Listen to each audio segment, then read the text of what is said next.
Hey guys, how's it going? This one's Hawkeye. We thought it would be a nice kind of change of pace. You know, it's not like a super popular character about to get a movie, even though he's been in the movies. And, you know, just a lot of people forget his origins. Even though it's a very simple origin, it's still quite interesting in the same time. And also, it's really cool because Jeff Lemire, who's coming off of his critically acclaimed Green Arrow run, will be writing Hawkeye soon. And it's also very nice, actually, because Matt Fraction just finished his critically acclaimed Hawkeye run.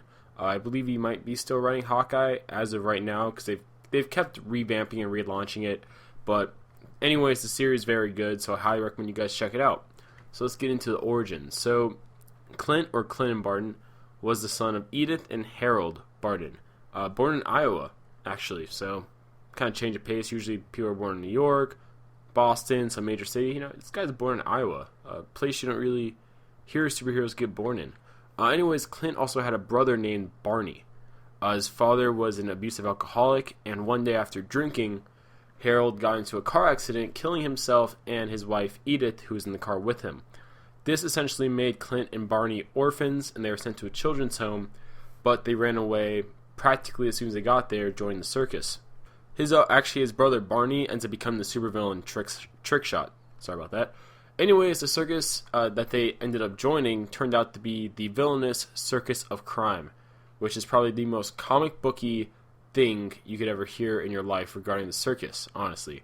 Obviously, this got Clint into illegal activities. While he was with the circus, he was trained to be a master archer, fighter, and swordsman by the original Trick Shot, not his brother, and the original swordsman, who was considered to be like the top swordsman at the time living.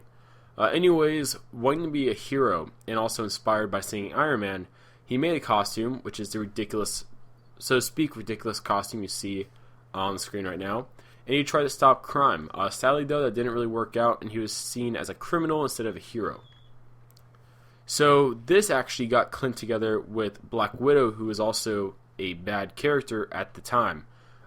Clint, always having a weakness for women, as most male superheroes seem to have, he went along with Black Widow and stuff because they kind of had a relationship, professional-wise, and in the bed sheets.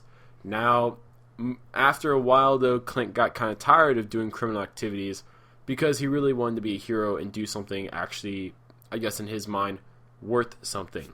Eventually, he asked the Avengers if he could join them, you know, be reformed, however you want to phrase it, and Iron Man himself actually sponsored him, which was a really big step for both characters, honestly, because it's Iron Man doing something that's not totally selfish, and it's, you know, this was Hawkeye's turning point. Hawkeye, just like Scarlet Witch and Quicksilver at the time, were added on as extended members of the team, but eventually Hawkeye became a core member, which he's known as today, and he's a true representation of hard work and dedication in the flesh, or I guess not really in the flesh, but, you know, he's an example of what hard work and dedication can get you. Abilities, he's in peak human condition. He trains all the time. Just archery-wise, he trains at least 2 hours a day to make sure, injured or not, there's tons of, he gets injured a lot, obviously, because he's a regular human being. He's not, like, invulnerable or anything. But no matter what, he still trains to make sure that he stays in top shape. He's also a master archer, marksman, swordsman, and combatant. A lot of that, besides being Hawkeye, can be seen if you check out the comics where he was Ronin. That was actually pretty interesting, and Ronin doesn't use arrows. He uses swords and his fists. So definitely he's high up there. He was also one of the few people, besides obviously Bucky and Sam Wilson, Falcon, to be considered the next Captain America. And he has actually dressed up as Cap, handled the shield a few times, but nothing ever major. He's also an expert acrobat, part of his training in the circus, and he's a skilled leader. He's led the West Coast Avengers and tons of other minor teams like Secret Avengers, whatever have you, in the field and not just in field missions. So all in all, pretty cool character, pretty simple character. I hope you guys get interested in the character, read about the character. He's a nice change of pace, especially his Matt Fraction written comic. It's not all superheroics, you know, we get to see a lot of his day-to-day life kind of stuff. But anyways, comment below what you guys thoughts. I'll see you later. Hey guys, you know, subscribe if you haven't yet.